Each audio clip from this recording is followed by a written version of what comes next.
Congratulations about the win. Right to your right, in the front. Hi there, how are you? Is that on the biggest stage, probably, I'm guessing your biggest knockout ever. If you had a better one than that, I want to see it. But how does it feel to perform at such a high level when the pressure is the greatest on you? You know what? I like to feel like I perform quite well under pressure. I like to feel like I perform kind of well under pressure. I have such a good team behind me. We prepped so hard for this fight, and I feel like it showed in my performance. So I just want to say a massive thank you to my coaches, and yeah, got me here. You're going in against this wasn't just another guy. This was a guy that people had hopes for that he could be good.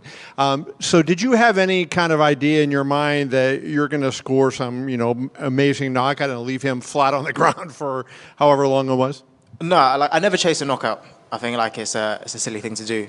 But I did have a feeling that I was going to knock him out.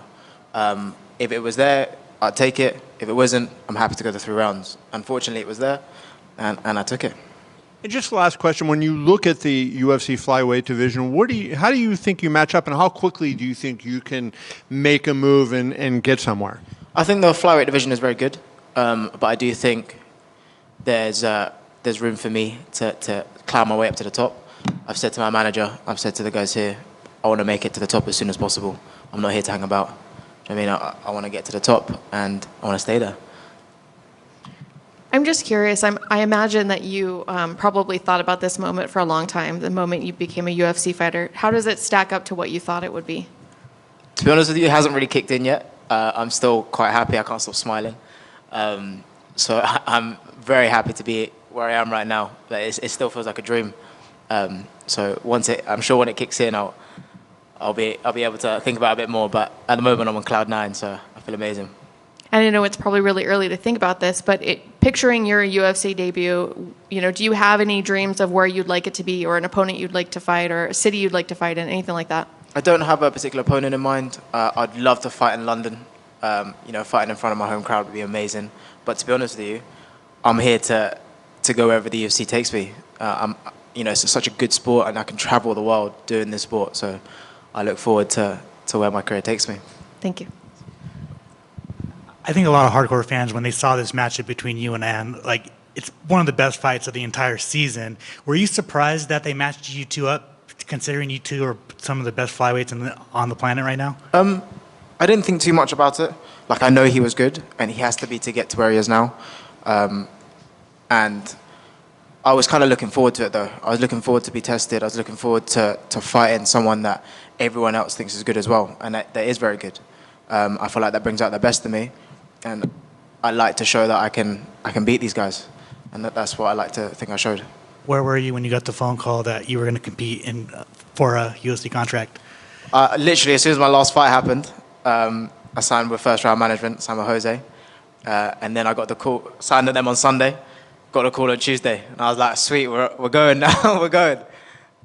And then finally, fighting in Las Vegas, fight capital of the world, you get a viral knockout, violent viral knockout. How does it all kind of just feel? Again, it hasn't really sunk in yet. I'm not going to lie to you. I'm like, my phone's blowing up. Yeah, it feels amazing. Again, once it sinks in, I'm sure I'll be able to process a little bit more. But the main thing is, the intro pack is now complete, and now we're on to the main quest, and that's to get to the top as fast as I can. Over here. Congratulations on the contract. First off, obviously, you're another addition to the UK MMA talent that continues to rise. So how does it feel to be part of that, and what's going to differentiate you from the rest of the crop that's coming out right now? I think the UK has a lot of talent behind them, even though at the moment the talent pool is quite small.